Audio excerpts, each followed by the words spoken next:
नमस्कार, आप देख रहे हैं सुदर्शन न्यूज और वक्त हो चुका है रणक्षेत्र का और मैं हूं आपके साथ शिवम दत्त मेहता। चलिए आज के मुद्दे की शुरुआत करते हैं, बड़े मुद्दे की शुरुआत करते हैं। जी हां, लोकतंत्र को बचाने का प्रयास कर रहे हैं। इन पार्टियों पर भ्रष्टाचार के संगीन आरोप हैं।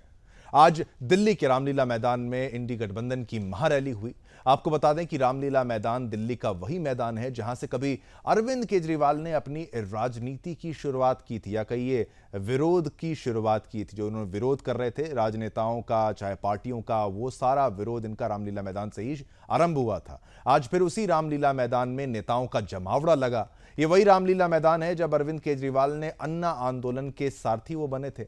अन्ना हजारे के साथ अरविंद केजरीवाल साई की तरह मंच पर बने रहते थे। इसी रामलीला मैदान से अरविंद केजरीवाल राजनीति के माहिर खिलाड़ी बने और दिल्ली विधानसभा चुनाव में भारी भरकम वोटों से विपक्ष को धूल उन्होंने चटा दी, विजय उन्होंने प्राप्त की। इसी रामलीला मैदान में दिल्ली के मुख्यमंत्री पद की उन्होंने शपथ ली। साल 2011 में लोकपाल बिल की मांग को लेकर समाजसेवी अन्ना हजारे ने जंतर मंतर पर भूख हड़ताल भी की थी। इसके बाद अन्ना हजारे के नेतृत्व में रामलीला मैदान में बड़ा आंदोलन हुआ था। उसमें लाखों लोग जुटे थे। इस दौरान अन्ना हजारे का साफ कहना था कि वह राजनीतिक पार्टी नहीं बनाएंगे, लेकिन दूसरी तरफ अरविंद केजरीवाल ने नई राजनीतिक पार्टी बनाने की ठान ली। अन्ना हजारे को काफी मनाने की कोशिश की, लेकिन वह नहीं माने। इसके बाद अरविंद केजरीवाल और अन्ना हजारे के रास्ते अलग हो गए। उसके बाद 2012 में अरविंद केजरीवाल ने आम आदमी पार्टी बनाई। 2013 में आम आदमी पार्टी दिल्ली के विधानसभा चुनाव में उतरी और 70 में से 28 सीटें जो उन्होंने सीटें जीत लीं। साथ ही कांग्रेस के समर्थन से 39 दिन की सरकार चलाई। उसके बाद 2015 में फिर से दिल्ली विधानसभा चुनाव हुआ और दिल्ली में आम आदमी पार्टी की आंधी आ गई। दिल्ली में आपने 70 में से 67 सीटें जीत लीं। 2020 में भी आपने 70 में से 62 सीटें जीत लीं। आम आदमी पार्टी के नाम यह भी रिकॉर्ड दर्ज हुआ कि वह सबसे कम समय में राष्ट्रीय पार्टी बनने वाली पार्टी बन गई। हालांकि अभी तो शराब घोटाले के आरोप में अरविंद केजरीवाल ईडी की कस्टडी में है। आम आदमी पार्टी के कई नेता, या जिनको भी कट्टर ईमानदार कहा जाता था अरविंद केजरीवाल के द्वारा, वो जेल में है और इसके विरोध में इंडी गठबंधन उसी रामलीला मैदान में रैली कर रहा है जहां अरविंद केजरीवाल की राजनीति की शुरुआत हुई थी, या कहिए जहां पर कांग्रेस का विरोध करने भी वो उतरे थे। सवाल है कि क्या सुनीता केजरीवाल, जो उनकी धर्मपत्नी है, राजनीति की शुरुआत करेंगी? क्या ये वही लोग और पार्टियां नहीं हैं जिन पर लगातार भ्रष्टाचार के आरोप लगते रहते हैं? इन्हीं पर बात करेंगे। हमारे साथ एक्सपर्ट्स में राजनीति की जगत से भी लोग जुड़ेंगे, एक्सपर्ट्स भी जुड़ेंगे, वो अपनी राय रखने वाले हैं। लेकिन इंडी गठबंधन के अहम नेताओं ने इस रैली के दौरान और क्या कुछ कहा, क्या कुछ बातें हुई, ये हमारी स्पेशल रिपोर्ट में देखिए और मामले की गंभीरता को समझिए।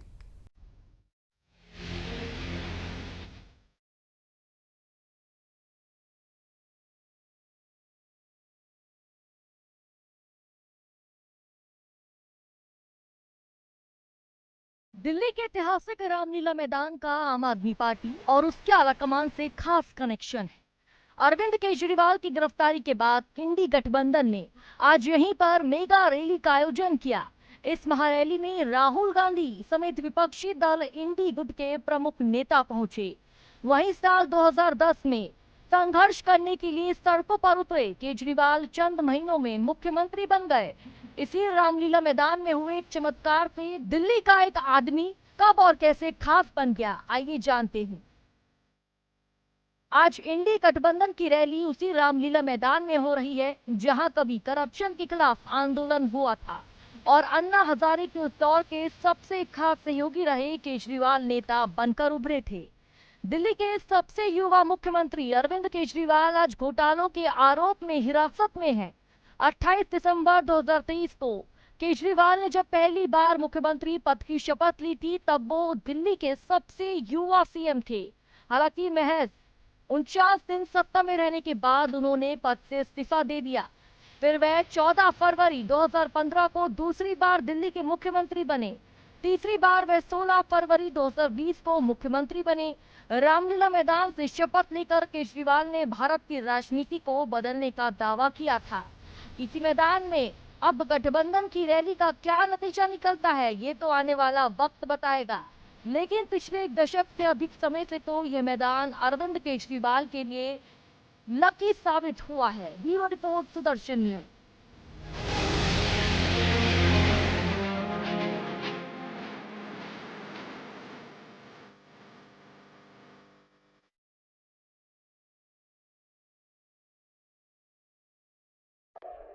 मैच शुरू होने से पहले 2 खिलाड़ियों को अरेस्ट करके अंदर कर दिया।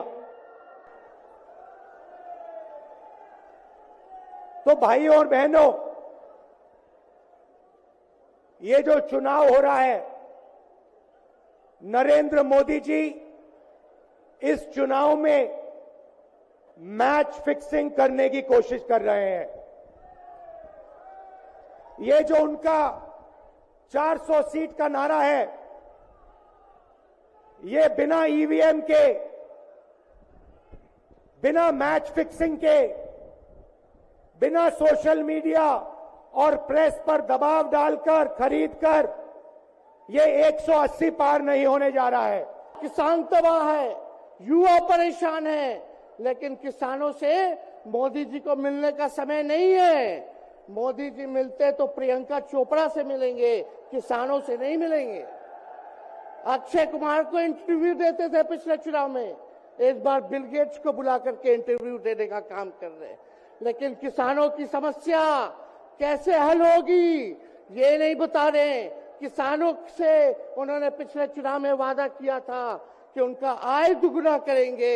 आज किसानों पर मोदी जी ने तलवार चलाने का काम किया है, जो हमारे अन्नदाता हैं।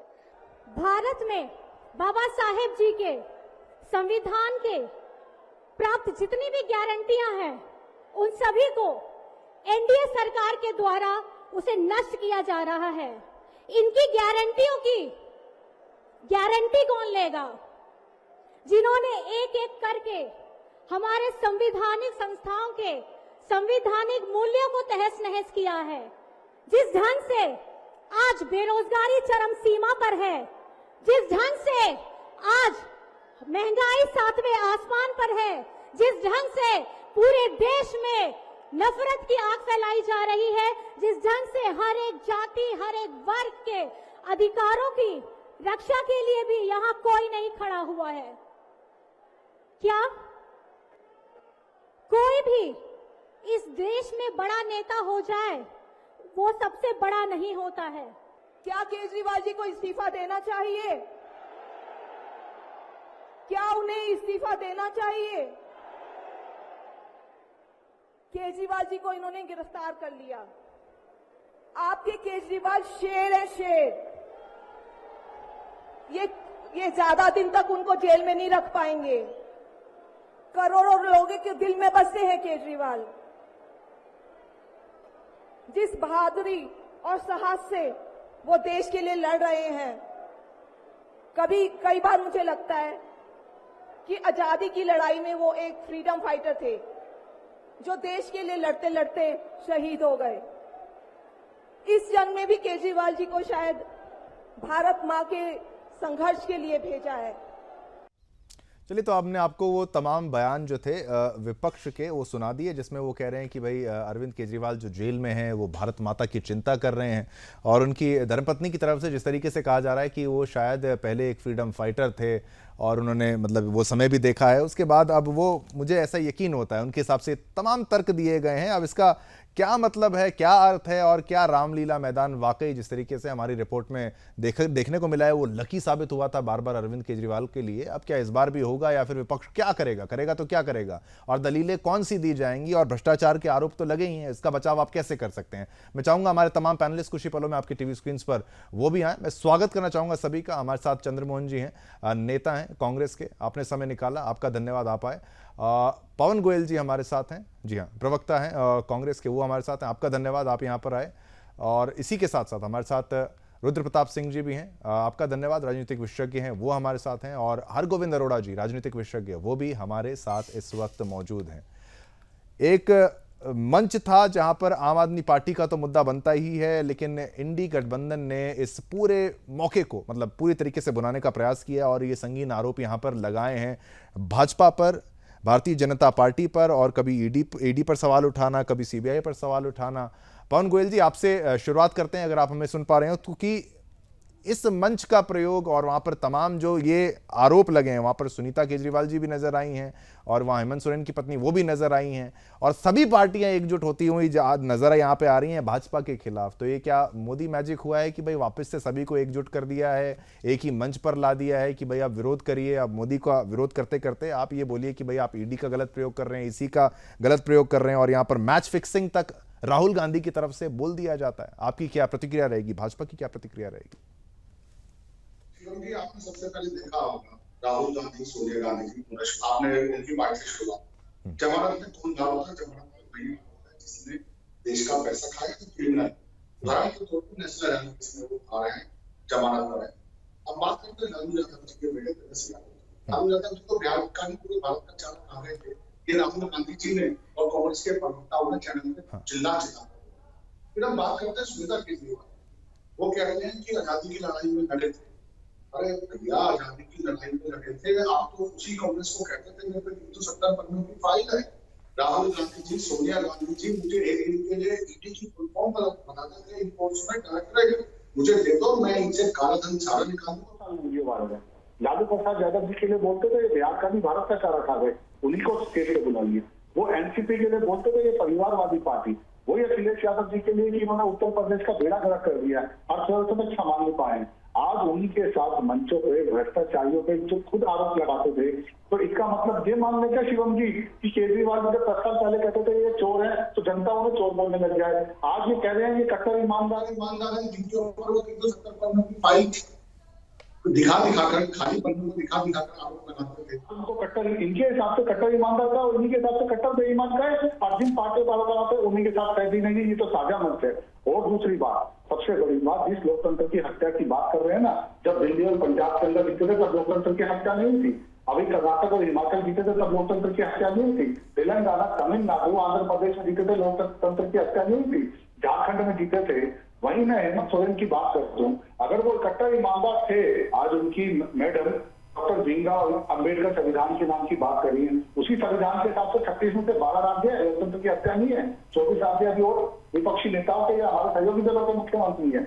उसी बाबा भीमराव अम्बेडकर के संविधान की वजह से 4100 में से केवल 1500 विधायक ही है।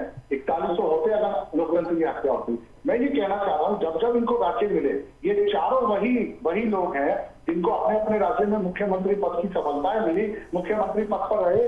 जेल में जाने के बाद इनको गरीब के नल से पानी याद आता है। उसके बाद 9.5 साल तक 1800 में से केवल 400 करोड़ में पानी देते हैं अरविंद केजरीवाल जी, और जेल में जाके गरीब की चिंता होती है। शिवम जी, मैं ये कहना चाह रहा हूँ कि राज करने का सबको मौका मिला, लेकिन बदले में भ्रष्टाचार किया, और भ्रष्टाचारी तो एक साथ एक मंच पे आएंगे ही, क्योंकि एक एक करके सभी भ्रष्टाचारियों का नंबर जेल के अंदर है। और दूसरा, माननीय मोदी जी ने कहा है कि गरीब का पैसा इन भ्रष्टाचारियों से गरीब को ही मिलेगा, देश के विकास को मिलेगा। आज मैच शिफ्टिंग हो रही है, बिल्कुल मैच शिफ्टिंग हो रही है। 12 किलोमीटर से चढ़ 36 किलोमीटर चल रही है। आज एम्स बन रहे हैं, 5 शहरों की जगह 20 शहरों के अंदर मेट्रो चल रही है। देश की अर्थव्यवस्था 5वें नंबर पे आ रही है। गरीब का जीवन बीमा हो रहा है, गरीब का बैंक खाता नहीं खोल पाए, शौचालय नहीं दे पाए, गैस सिलेंडर के चूल्हे और कनेक्शन नहीं दे पाए। ये भ्रष्टाचार की बात करेंगे, ये सत्ता में आएंगे, भ्रष्टाचार करेंगे। अभी देखिए, आपने दिखाया इस तरीके से 3,500 करोड़ के आसपास इनकम टैक्स डिपार्टमेंट ने नोटिस दिया, ये उस पर भी बात नहीं करेंगे। हेमंत, अभी झारखंड से ही धीरज साहू के आते कितना 500 करोड़ रुपए केवल एक सांसद से कांग्रेस के निकलता है, उस पर भी बात नहीं करेंगे। ये संदेश खाली पर भी बात नहीं करेंगे। ये सिर्फ किस मुद्दे पे बात करेंगे? ईडी और सीबीआई इनको परेशान कर रही है। अगर आप इतने ही ईमानदार हो तो हाईकोर्ट और सुप्रीम कोर्ट में जमानत क्यों नहीं मिल जाती? शिवम जी, ये सबसे बड़ा मुद्दा है कि अगर सीबीआई और ईडी भारतीय जनता पार्टी का चलता है, क्या हाईकोर्ट और सुप्रीम कोर्ट इलेक्टेड बोर्ड में तो सुप्रीम कोर्ट को वाहवाही कहते हैं, और राम मंदिर के 370 के खिलाफ, राफेल के खिलाफ, 3 तलाक के खिलाफ उसी सुप्रीम कोर्ट में चले जाते हैं। तो मैं ये कहना चाह रहा हूँ, जिस तरह की राजनीति करने आए हैं, इनको एक एक करके सबको जेल में जाना पड़ेगा। जी ठीक है, बिल्कुल, ये आपकी तमाम दलीलें हैं जो यहाँ पर बाकी प्रवक्ता है वो भी सुन रहे थे। चंद्रमोहन जी, आप इनकी बातों को सुन रहे थे। ये एक ट्रेंड है क्या अगर विपक्ष में है, पक्ष में है, तो चाहे कोई भी पक्ष विपक्ष में हो, अगर फैसला करप्शन का चार्ज है, फैसला चाहे कोर्ट की तरफ से हित में आए तो भाई कोर्ट अच्छा है। अगर इलेक्शन कमीशन की तरफ से अगर आप चुनाव जीत जाएं, फैसला हित में आए तो इलेक्शन कमीशन अच्छी है। अगर आप पाक साफ हो जाएं तो ईडी अच्छी है, सीबीआई अच्छी है। अगर ये सारी चीज़ें गलत हो जाएं तो भाई ये सारी एजेंसियां खराब हैं, वो कोर्ट भी खराब है, सब कुछ गलत है। इस तरीके से अगर तर्क दिया जाएगा तो फिर ये तो फिर कल को मैं कहता हूं आपकी भी कल को सरकार आएगी और आप करप्शन के अगर चार्जेस पर किसी ऑपोजिशन के नेता को, चाहे वो भाजपा हो कोई भी हो, आप उस पर चार्ज लगाएंगे, वो एक्शन लेगी, तो फिर वो पार्टी भी यही दलील दे के कहेंगे कि भाई ये तो आपके अंडर में आती हैं। सरकार के अंडर थोड़ा कंट्रोल ना हो ऐसा भी तो नहीं होता, लेकिन इंडिपेंडेंटली विदाउट प्रूफ तो किसी पर आरोप तो नहीं लगता। ममता बनर्जी पर तो कोई ऐसा करप्शन का डायरेक्ट चार्ज नहीं है, नीतीश कुमार पर भी कोई डायरेक्ट चार्ज ऐसा नहीं दिखता। काफी नेता हैं जिन पर डायरेक्ट चार्ज नहीं है, जिन पर हैं उनका बचाव करने का इतना प्रयास क्यों? चंद्रमोहन जी आपसे। देखिए शिवम जी, आपकी बात का मैं देसी जवाब शुरू करता हूँ, फिर मैं अपने भाई की बात का जवाब दूंगा। सबसे बड़ी बात है कि जैसे दो भाई होते हैं, एक बड़ा भाई, एक बड़ा भाई क्या कहता है कि वो अपनी नीतियों को, अपने फादर के द्वारा की नीतियों को गलत कहता है, और गलत तब कहता है जब उसके फादर उसको कुछ खाने को या उसको कोई उसकी मंशा की चीज को ना लेके दे। वो बड़ा भाई कौन है? वो विपक्ष में रहने वाली भाजपा, क्योंकि देश के 65 सालों के अंदर विपक्ष में रहे, सत्ता के अंदर रहे, तो सिर्फ आए, थोड़ी देर बाद भग गए।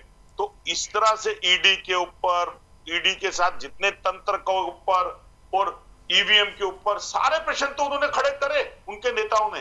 कोई ऐसा प्रश्न है जिसके ऊपर आज विपक्ष बोल रहा है उसके ऊपर भाजपा के पुराने नेता ना बोले हो? ये तो आपकी जवाब था। अब मैं आता हूं अपने मित्र की जवाब का पर। भाजपा बहुत कंफ्यूज है शिवम जी। कंफ्यूज इस बात से है कि अभी आपके पूरी डिबेट के अंदर 2 मिनट 4 मिनट जो भी मेरे दोस्त बोले उसके अंदर वो बखान दे रहे थे, और इन्हीं के बड़े नेता जो देश के हमारे प्रधानमंत्री है, मेरे भी प्रधानमंत्री हैं, वो कंफ्यूज थे। वो 2014 के बाद, 19 के बाद 24 के अंदर कह रहे हैं कि देश को आर्थिक शक्ति बनाएंगे, फिर वो कह रहे हैं देश के अंदर विकसित भारत बनाएंगे भारत को, फिर वो कह रहे हैं देश के अंदर 2024 के बाद जो देश है वो चल पड़ा है। जबकि 1947 के अंदर जो सांप सपेरे और बंजारों का देश था, वो चलते चलते संस्थानों के अंदर जहां पर भाकड़ा, आईएम्स, एम्स, इसरो, परमाणु बम सब कुछ बन गए, लेकिन 24 में आके चल पड़ा। उसका कारण यह है कि निंद्रा अभी तक भाजपा और भाजपा के नेताओं की कांग्रेस और कांग्रेस के प्रति द्वेषपूर्ण नीति की दूर ही नहीं हुई है, क्योंकि उनकी डिबेट और उनके वक्तव्य की शोहरत उनके बड़े नेताओं की और छोटे नेताओं की सोनिया गांधी और राहुल गांधी से शुरू होती है और स्वर्ग के लोक से जवाहरलाल नेहरू जी को नीचे ले आते हैं। अब ये आते हैं कि अगर आपने काम करा 10 सालों के अंदर तो देश के अंदर बेरोजगारी क्यों नहीं खत्म हुई? आपने काम करा देश के अंदर तो जिस महंगाई डैन के नाम के ऊपर कह के आपने भ्रष्टाचार पैदा करा था वो खत्म क्यों नहीं हुआ? और आपके कहने के ऊपर अगर देश के अंदर किसान की डबल इनकम पैदा होनी थी तो दूसरी बार किसान सड़कों पर क्यों आ गया? और आज आपको किसान का सहारा लेने के लिए किसान पार्टी के साथ जो किसान का विरोध करता था उसके लिए खड़े होने की बात क्यों होगी?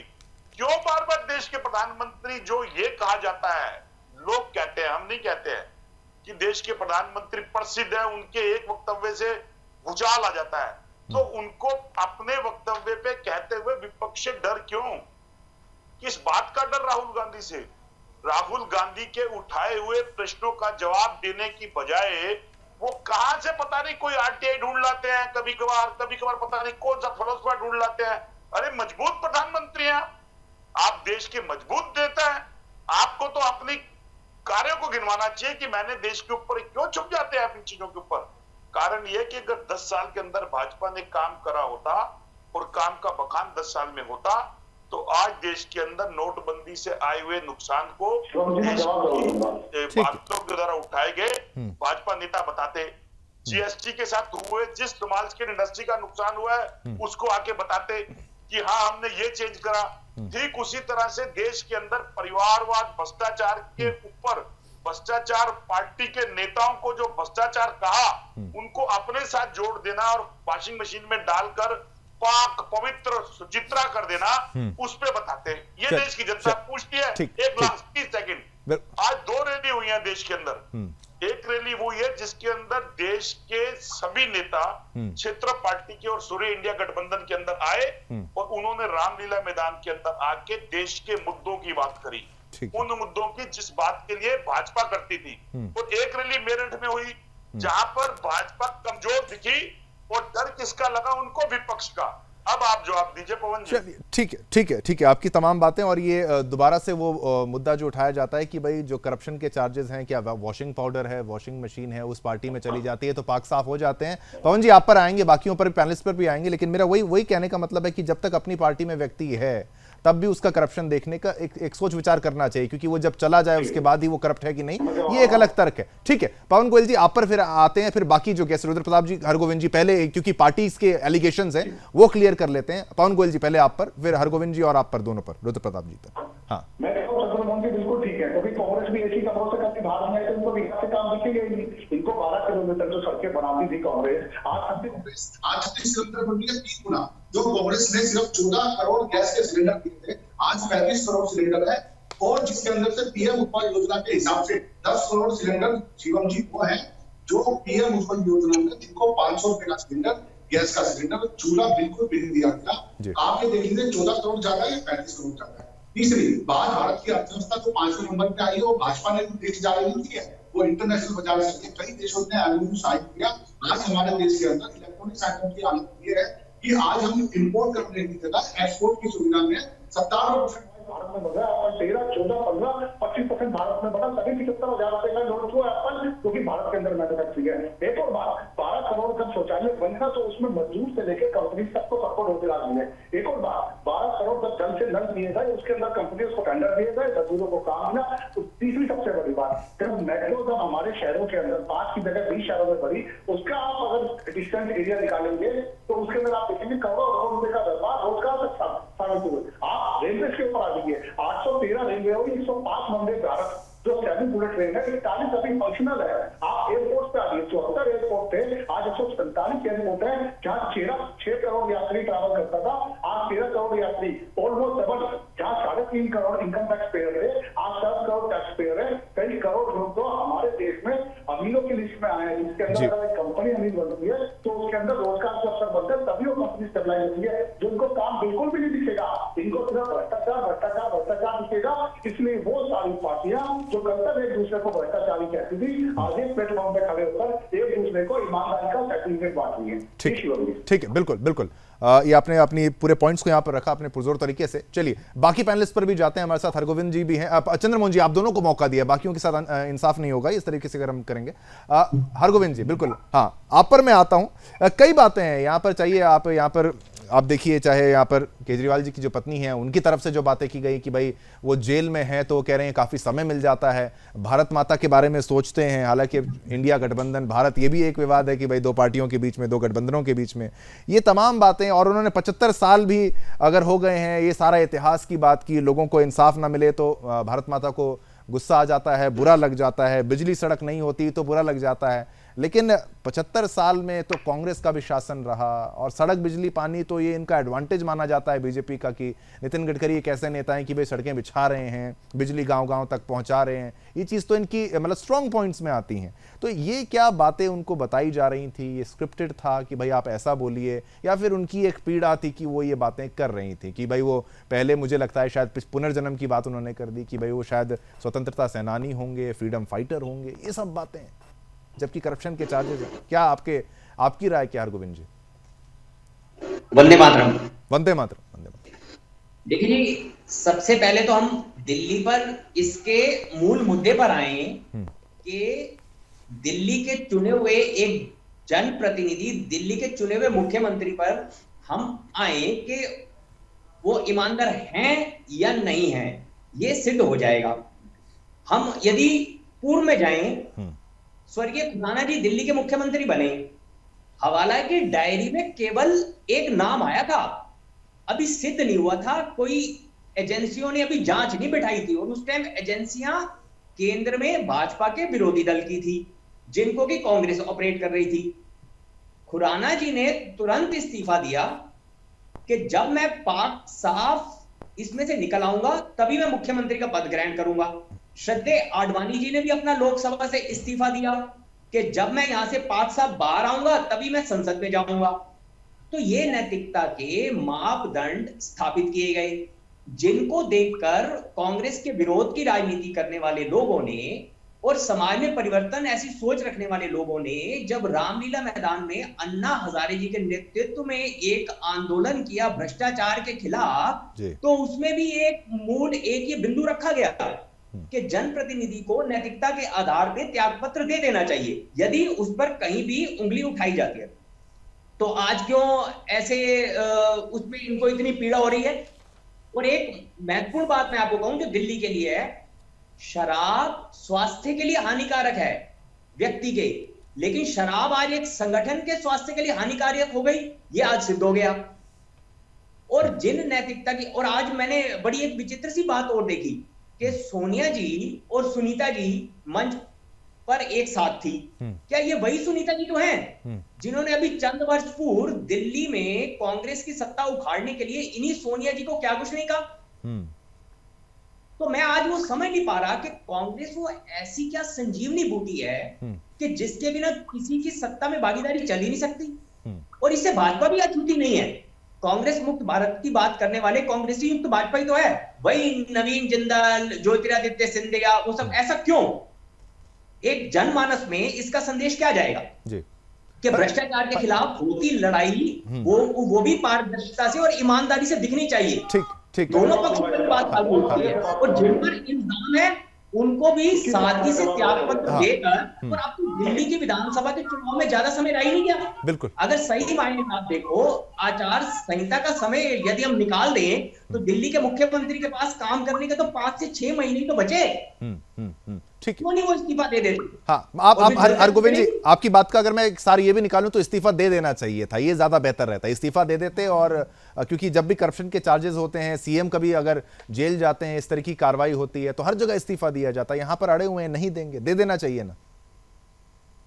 देखिए, हम जिन क्रांतिकारियों की बात करते आए, हम ही नहीं, सभी राजनीतिक दल, आज मुख्यमंत्री की धर्मपत्नी जी ने भी उन्हीं क्रांतिकारियों की बात की। उनका एक आचरण था जिसको देखकर एक मापदंड, एक आदर्श स्थापित हुए, जिनको पढ़कर देखकर हम जैसे लोग और देश के लोग उस राह पर चले। तो इन्हें भविष्य की पीढ़ी के लिए, आने वाली पीढ़ी के लिए वो मापदंड, वो नैतिकता स्थापित करनी पड़ेगी। सार्वजनिक जीवन में जिम्मेवारी होती है। सार्वजनिक और राजनेता का अर्थ केवल सत्ता का सुख भोगना नहीं है। ठीक है, पवन जी, बिल्कुल कर्तव्य है कि समाज को एक राह दे। हाँ, नहीं, ठीक है, बिल्कुल। हरगोविंद जी, आपकी बात भी मैंने यहाँ पर रखी। रुद्र प्रताप जी, अब बाकी सब पर मैं आऊंगा। रुद्र प्रताप जी, आपको यहाँ पर, आपसे अगर मैं ये पूछूं, यहाँ पर कोई भी ऐसा नेता नहीं है जो नहीं आया होगा, लेकिन यहाँ पर ममता बनर्जी नहीं आए, उनकी जगह डेरेक ओब्रायन आए। ये भी एक मैसेजिंग है कि भाई अब कुछ लोग, पार्टियां जो हैं, हर कोई ये नहीं टोटली डिपेंडेंट है कि भाई कांग्रेस के साथ ही चल रहा है, कुछ अपने रास्ते पर भी चल रहे हैं। जिस तरीके से हरगोविंद जी ने यहाँ पर क्षेत्रीय पार्टियों का मुद्दा उठाया और फिर कहा कि भाई कांग्रेस मुक्त अगर भारत हो जाएगा तो क्या केवल भाजपा हो जाएगी, वो बातें। और इस मुद्दे पर भी अगर आए, मैच फिक्सिंग कह देना, करप्शन के चार्जेस के बावजूद दोनों पार्टियों पर, आम आदमी पार्टी पर भी हैं, कांग्रेस पार्टी के कई नेताओं पर भी हैं, तो क्या भ्रष्टाचार के अगर आरोप लगाए जा रहे हैं तो क्या जो आरोप, अगर ऑपोजिशन की तरफ से अगर आरोप, आपको ईडी सीबीआई कार्रवाई कर रही है, तो आप क्या यहाँ पर मोदी जी को ही मैच फिक्सिंग के लिए यहाँ पर दोषी करार दे देंगे और कहेंगे कि भाई अगर ये सब ना हो तो 180 सीटें भी नहीं आएंगी? ये भी तो कुछ डायरेक्ट और पर्सनल नहीं होता क्या? रुद्र प्रताप जी। शिवन जी, नमस्कार। हाँ, नमस्कार। तो 3 में है। पहली बात तो ये, जो स्ट्रेटजी है विपक्ष, वही देखे होंगे कि बीजेपी ने बहुत मजबूती से भ्रष्टाचार और परिवारवाद लीला मैदान, आपने देखा पटा पड़ा था। भी वहां पर नेता थे कि परिवारवादी नेता है या भ्रष्टाचार में चल रहे हैं। दूसरी बात, जब आप किसी मुद्दे की बात कर रहे हैं, और अरविंद केजरीवाल जी पे एक चीज मैं बोलूंगा, ये इतिहास रहा है तो भ्रष्टाचार में मुख्यमंत्री जेल गया, दोबारा मुख्यमंत्री बना नहीं है। अच्छा। ये 20 बात इस्तीफा देने के बाद जितने लोग मुख्यमंत्री रहे, बने नहीं। केजरीवाल जी, रुद्र प्रताप जी ने बहुत डायरेक्ट कह दिया कि भाई इस्तीफा देंगे तो वापस मुख्यमंत्री नहीं बनेंगे, इसलिए इस्तीफा नहीं देना है। वो परंपरा रुद्र जी, कैबिनेट मिनिस्टर भी बने और गवर्नर भी बने। समस्या ये होती है कि आखिर मुख्यमंत्री बनाए तो बनाए किसी, क्योंकि जो मुख्यमंत्री बन जाएगा उसके बाद अरविंद केजरीवाल जी को बाहर ही नहीं आने देगा। क्योंकि आप देख रहे हैं, जो 2 लोग मंत्री बने हुए हैं, क्यों मंत्री बने? किसी भारद्वाज 2 लोग के जेल में जाने के बाद ही तो मंत्री बने हैं। तो राजनीति में सबकी अपनी अपनी सोच होती है, अपनी अपनी समझ होती है। तो अरविंद केजरीवाल जी अपनी पार्टी को बड़े अच्छे से जानते हैं। आज आप बताइए कि आज क्या जरूरत पड़ गई कि उनकी पत्नी को उनके संदेश पढ़ने पड़ रहे हैं? आज तक तो लोग उनको न जानते थे, न पहचानते थे। राजनीतिक मंचों पर आकर के वो बोल रही हैं। तो क्या वो परिवारवाद का एक, जो उनके ऊपर अभी तक स्टैंप नहीं लगा था भ्रष्टाचार का, तो था ही, परिवारवाद भी उनके साथ आ जाएगा? क्या उनकी पत्नी राजनीति करेंगी? तो ये चीज जैसे ही अभी तक बात क्लियर नहीं हो रही, लेकिन एक मैसेज जा रहा है। आप देखिएगा, आम आदमी पार्टी खुद टूट जाएगी, क्योंकि जो भी पार्टियां अभी तक टूटी हैं, वो इसी वजह से टूट रही हैं, क्योंकि एक परिवार विशेष का उस पर कब्जा हो रहा है। तो बाकी लोग अपना अस्तित्व तलाशने के लिए कुछ तो कुछ करेंगे ही। आप बताइए, अगर सुनीता केजरीवाल को मुख्यमंत्री बनाना है तो बाकी पार्टी क्या कर रही थी 10 साल से? क्यों संघर्ष कर रहे हैं जब आपके बाद आपकी पत्नी, आपके बच्चे ही बनना है? तो अरविंद केजरीवाल दोनों तरफ से फंस गए हैं, भ्रष्टाचार के आरोप में तो फंसे ही फंसे हैं। और दूसरी सबसे बड़ी बात है कि इन लोगों ने बीजेपी को वॉक ओवर दे दिया है। अब आप बताइए कि किस मुंह से लोग जब जनता के बीच जाएंगे तो कैसे बताएंगे कि जिसको हम गाली देते थे हम उन्हीं के साथ हैं? अलग अलग चुनाव लड़के अलग अलग जगहों पर आप मुकाबला कर सकते तो एक अलग विषय था, लेकिन आप उस भ्रष्टाचार के साथ जिस लोगों को आप गाली दे, आम आदमी पार्टी का तो जन्म इसी बात पे हुआ था, सबको गालियां देने का। आज उन्हीं के साथ वो हाथ में गले लगा करके वहां पर भाषण दे रहे हैं, उन्हीं के साथ उनकी पत्नी बैठ रही है। तो जनता भी तो जनता होती है। आज देखिए ममता बनर्जी क्यों इस रैली में नहीं आई? आ सकती थी, क्योंकि उनको इस बात की समझ है। ममता बनर्जी जानती हैं कि राजनीति में हमको कब किस चीज से कैसे बात आगे बढ़ना है। लेकिन अगर इसी तरह की चीजें, इसी तरह की रणनीति के साथ विपक्ष आगे बढ़ेगा तो बीजेपी ने जो 400 का लक्ष्य रखा है, ये लोग इसको और आसान करेंगे। और ऐसे अगर चीजें चलती रही तो आप देखेंगे आने वाले समय में बहुत सारी पार्टियां अभी चुनाव के बीच टूटेंगी और बहुत सारी और नई चीजें आपको देखने को मिलेंगी। और ये इशारा इस बात का भी करता है, बेहतर आपने बताया कि भाई क्या आप सुनीता केजरीवाल ही आकर यहाँ पर क्यों बोल रही हैं? हालांकि ठीक है, उनके हस्बैंड है तो उनको बोलने का अधिकार है, लेकिन इसका कोई और भी आके, और भी बड़े नेता है आम आदमी पार्टी में, वो भी तो सामने आ सकते थे। उनकी तरफ से भी तो ये सेम पार्टी इसमें अधिकार थोड़ी है। आपके पार्टी के लोग, आपका पार्टी का संगठन आज तक क्यों नहीं बोलती थी? संजय सिंह, आप क्या नाम है, आप मनीष सिसोदिया है, संजय सिंह है, या आप जैन है, सत्यन जैन की उनकी वाइफ आके थोड़ी बोलती हैं। आपके पार्टी में बहुत सारे लोग हैं, आप उनकी तरफ से बोलिए। अगर वो राजनीति में सक्रिय होती तो माना जाता। आज वो मंच पे बैठ रही हैं, आज उनके संदेश पढ़ रही हैं, तो पार्टी के लोग भी तो सोच रहे हैं ना कि हम इतने दिनों से किस बात के लिए मेहनत कर रहे थे, जब बनना उन्हीं के लीडर, उनके बाद उनकी पत्नी को ही है। चलिए, बिल्कुल बिल्कुल, ये तमाम बातें।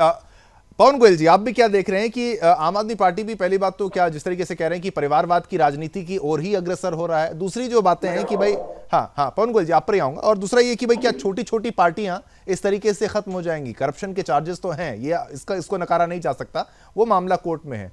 और ये क्या आम आदमी पार्टी ने बहुत बड़ी गलती कर दी कि भाई उन्होंने ये जो शराब की जो पॉलिसी बनाई, हालांकि उन्होंने बैकआउट भी किया, पीछे भी हटे, उसको स्क्रैप भी किया, क्या एक बहुत बड़ी गलती कर दी? वरना एक बहुत बड़ी पार्टी आम आदमी पार्टी बन सकती थी, ये बात भी आप मानते होंगे। लेकिन करप्शन के इतने संगीन चार्जेस, पूरा गेम उनका उल्टा पड़ गया। पवन जी, शिवम जी, मैं आपकी इस बात से तो बिल्कुल सहमत नहीं हूं कि वो बड़ी पार्टी बन सकती थी। उसके बहुत सारे कारण हैं। उदाहरण के लिए जो केजरीवाल जी ने कहा, वो कभी आपका ऑडियो पवन जी, आपका ऑडियो कटा है यहाँ पे, एक बार फिर से हाँ, आपका ऑडियो कटा है, फिर से ट्राई करते हैं, तब तक ठीक है। चंद्रमोहन जी से तब तक मैं सवाल ले लेता हूं, जब तक पवन जी का ऑडियो, पवन जी आपका ऑडियो सही है तो बोलिए। हाँ, ऑडियो नहीं आ रहा, ठीक है, हम यहां पर कर लेते हैं। चंद्रमोहन जी, आपसे भी यही सवाल, बिल्कुल जो ये सवाल है दोनों पार्टियों से वाजिब बनता है कि भाई क्या क्षेत्रीय पार्टियां, छोटी पार्टियां जिनको कहें, वो क्या समाप्त हो जाएंगी? और आम आदमी पार्टी का तो आपसे भी विरोध था, आपके खिलाफ भी वो पुरजोर तरीके से खड़ी हुई थी जब वो आम आदमी पार्टी भी नहीं बनी थी। अरविंद केजरीवाल, अब सब साथ में है, ये दोनों पहलुओं पर आपकी प्रतिक्रिया? देखिए शिवम जी, कांग्रेस पार्टी का कभी भी किसी गलत तथ्य के ऊपर किसी भी पार्टी या किसी भी व्यक्ति को सपोर्ट नहीं हुआ। ये बिल्कुल स्पष्टता के साथ आप इसको चला भी सकते हैं, कोई गुरेज नहीं है इस बात। अब विषय आता है हमारा आम आदमी पार्टी से जो गठबंधन है, वो गठबंधन इंडिया गठबंधन के तहत है, और उसके लिए हम आज इंडिया गठबंधन में आम आदमी पार्टी के साथ है तो लोकतंत्र के तहत है, क्योंकि लोकतंत्र और संविधान ये बात सिखाता है कि जब एक मुख्यमंत्री चुना जाए और उसके ऊपर आरोप हो तो उन आरोपों के ऊपर सरकार को उसके ऊपर कार्रवाई करनी चाहिए और कानून के तहत। लेकिन आज लोकतंत्र को जिस हिसाब से तार तार करा जा रहा है देश की पार्टी के द्वारा, उसके विरोध के अंदर लोकतंत्र के साथ आज इंडिया गठबंधन के अंदर वो छोटी पार्टियां क्षेत्र में इकट्ठी होकर एक इंडिया अलायंस के रूप के अंदर सामने आई। पर चंद्रमोहन जी, सह उदाहरण आप बोलिए, किस तरीके से लोकतंत्र को तार तार किया जा रहा है?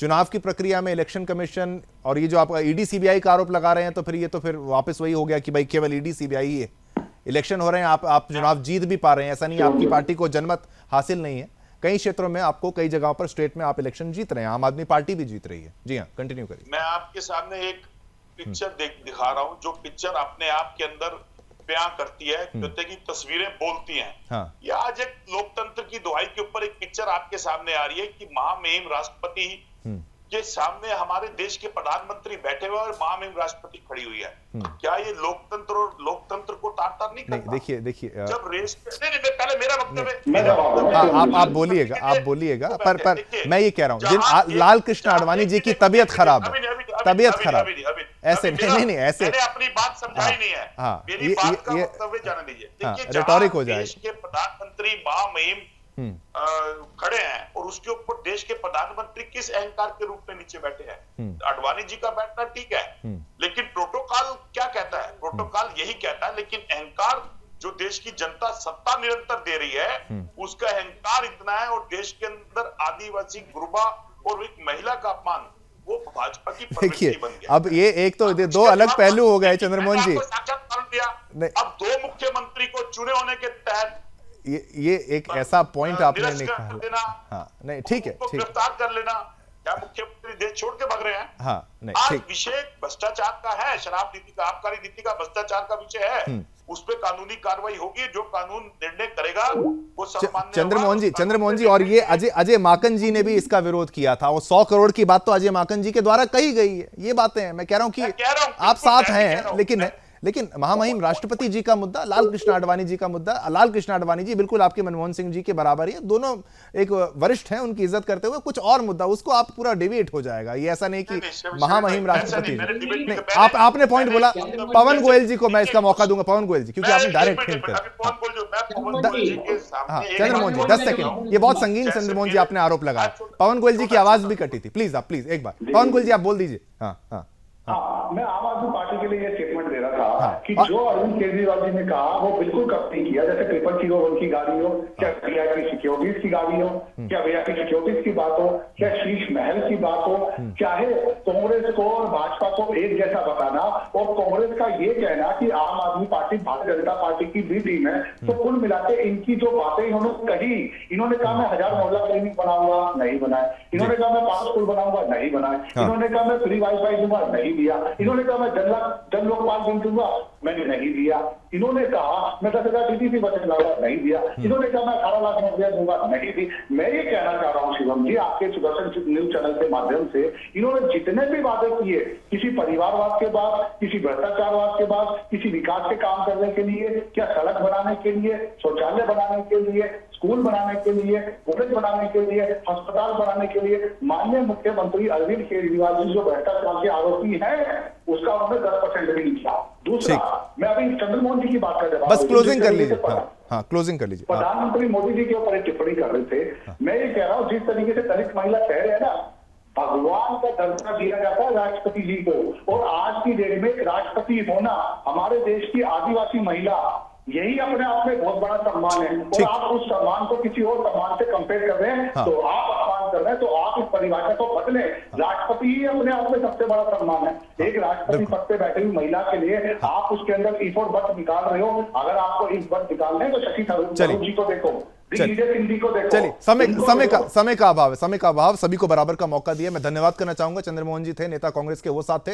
पवन गोयल प्रवक्ता भाजपा के हमारे साथ थे। रुद्र प्रताप सिंह राजनीतिक विशेषज्ञ, हरगोविंद अरोड़ा जी राजनीतिक विशेषज्ञ, सभी का बहुत बहुत धन्यवाद करता हूं। और मामला देखिए कहां से कहां चला जाता है। बात करते हैं भ्रष्टाचार की, लोकतंत्र की, इंडी गठबंधन की रैली की, बात चलते चलते राष्ट्रपति जी तक भी आ जाती है। लेकिन यही तो राजनीति है, दो पार्टियां एक दूसरे का विरोध करती हैं। ऐसा ही कुछ उदाहरण यह है कि आम आदमी पार्टी जी शुरुआत होने से पहले ही कांग्रेस की विरोधी थी, आज एक मंच में एक दूसरे के विरोधी, एक दूसरे के दुश्मन भी एक साथ मंच पे हैं और भ्रष्टाचार के संगीन आरोप कई पार्टियों पर, उस मंच में बैठे जो लोग हैं उन पर लगे हुए हैं। लेकिन विरोध ईडी का, सीबीआई का, मोदी सरकार का, भाजपा का, उनके द्वारा किया जा रहा है। इसी के साथ आज का मुद्दा यहीं समाप्त होता है। मुझे यानी शिवम मेहता को आज्ञा दीजिए। कल फिर एक नए बड़े ऐसे मुद्दे के साथ आपके समक्ष पेश हो जाऊंगा। हमारी और हमारी टीम की तरफ से आप सभी को जय हिंद।